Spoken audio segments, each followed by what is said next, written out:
में उसमें ऑब्जेक्टिव है, इसी प्रकार का क्वेश्चन आता है, आता है ना। एक बार ध्यान देना है, बोल रहा है कि निम्नलिखित में किसका मान 0 के बराबर है ना। इसमें किसका मान 0 का, साइन का 90 का मान है, किसका होगा इसमें, क्योंकि कौशिक क्या होगा 90 डिग्री का मान कितना होता है, 0 के बराबर होता है। यह आंसर इसका क्या हो जाएगा, सही हो जाएगा। समझ गया। उसके बाद में दूसरा क्वेश्चन है, निम्नलिखित में किसका मान √3/2 के बराबर है ना। इसमें किसका मान √3/2 के बराबर होगा, यानी कौशिक 30 डिग्री का मान क्या होता है, √3/2 होता है ना। ये भी क्वेश्चन हो गया। अगला कह रहा है 3 नंबर में, निम्नलिखित में किसका मान 1/√3 के बराबर होगा ना। 1/√3 के बराबर होगा, हम बता दें निकाल के। उसके बाद किसका मान होगा इसके बराबर, tan 30 का मान कितना होता है, 1/√3 होता है। 3 नंबर क्वेश्चन भी सोल्व हो गया ना। इस प्रकार परीक्षा में पूछा बन जाएगा।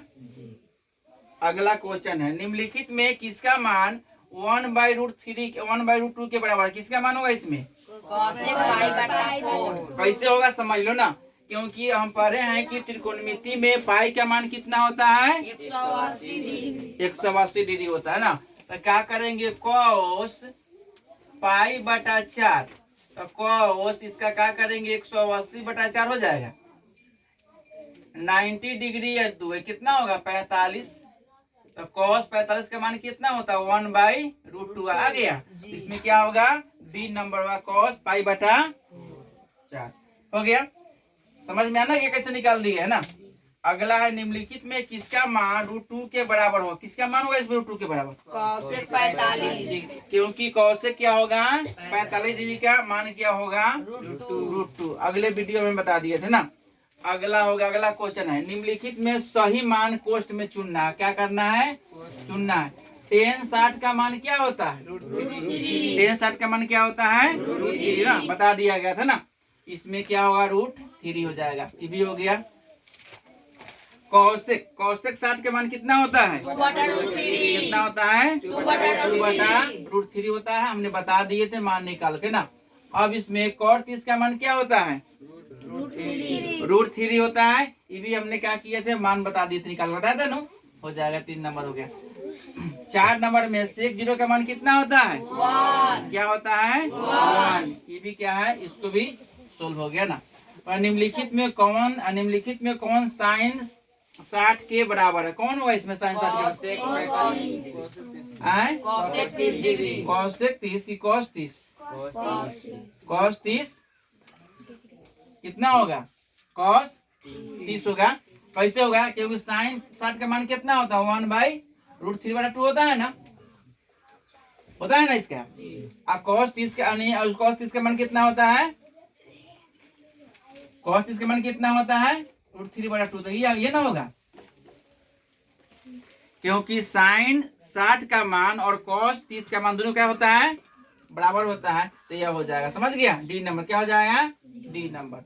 अब इसमें कह रहा है कि निम्नलिखित में कौन सा कथन सत्य है ना। साइन 30 बराबर cos 30, क्या इसका मान दोनों के बराबर होता है, तो यह नहीं होगा। क्या हो जाएगा, ये गलत हो जाएगा ना, असत्य हो जाएगा। फिर क्या करेंगे, साइन 30 और tan 30 का मान बराबर है, ये भी क्या हो जाएगा, गलत हो जाएगा ना, ये भी नहीं होगा। साइन 30 और cos 60 इसका मान बराबर होता है ना, क्यों, साइन 30 का मान क्या होता है 1/2 ना, और cos 60 का मान क्या होता है 1/2, दोनों बराबर होता है ना, ये हो जाएगा ना। उसके बाद में साइन 30 और tan 60 मान बराबर होता है, नहीं, गलत हो जाएगा। फिर क्या होगा, साइन 30 और sec 60 मान बराबर होता है, नहीं। इस प्रकार हमारा क्वेश्चन क्या हो गया, सोल्व हो गया। अगर हमको मान सारणी अगर याद है या कोण की माप निकालने आता है, तो हमें इस प्रकार क्वेश्चन जो एग्जाम होने जा रही है ना बोर्ड के ना 2025 में, इस प्रकार क्वेश्चन क्या करता है, पूछता है। हमें किसी प्रकार की दिक्कत न हो, सोल्व करने दिक्कत होगा नहीं।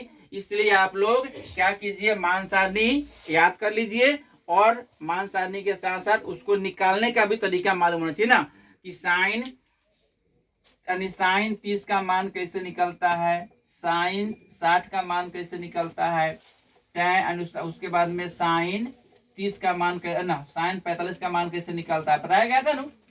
ये सब जो है हमने अगले वीडियो में बता दिए थे। पहले बताए थे 45 का मान सभी त्रिकोणमितियों में, अगले दिन बताए थे 30 और 60 का मान निकाल दिए। और उसी प्रकार यह क्वेश्चन क्या हो गया, सोल्व हो गया ना, क्योंकि त्रिकोणमिति सबसे इंपॉर्टेंट क्वेश्चन है, बोर्ड में सबसे अधिक क्वेश्चन इसी चैप्टर से आता है। अगर हम बढ़िया से मान सार नियर याद कर लेंगे, ध्यान दे देंगे, तो हमको 10 से 15 अंक आ जाएगा, 10 से 15 अंक आ जाता है हमेशा। सबसे अधिक क्या होता है, tan 30, tan 60, sin 30, sin 60 ना होता है ना, cos 30, cos 60, sin 45, cos 45 का मान बार बार आता है ना। इसलिए इसको क्या कीजिएगा, आप लोग क्या कीजिए, याद कर लीजिएगा अच्छी तरह याद करके, और इसको क्या कीजिएगा, मान सारणी भी याद कर लीजिएगा और निकालने का नियम भी याद कीजिएगा। त्रिकोणमिति में कभी भी दिक्कत नहीं होगा, यानी बिछाना पर सुतले रहिए तब मान याद हो जाएगा, समझ गए। इसलिए ध्यान दीजिए इस पर।